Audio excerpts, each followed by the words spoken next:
I'm just jumping on here to tell you a really quick fun fact that you guys can do.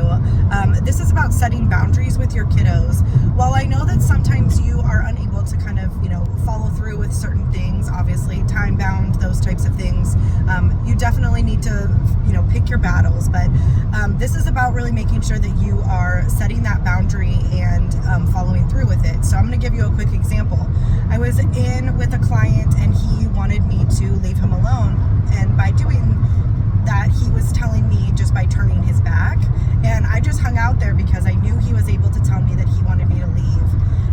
And so what I did is I just sat there, and he finally looks at me, he goes, "Miss Amber, aren't you going to leave?" And I said, "Oh, that's what you wanted. I didn't know what turning your back meant. I thought that you just needed a minute." And so I made him follow through and ask me to leave, and he eventually did, even though he was very frustrated with me. And I said, "Oh, thank you so much for communicating that to me."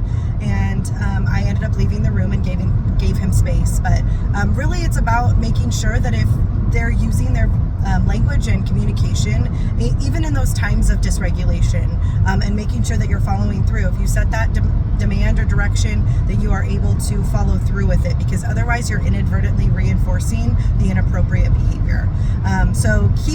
I hope you guys have a great day, and just keep your eyes out for additional videos. All right, bye.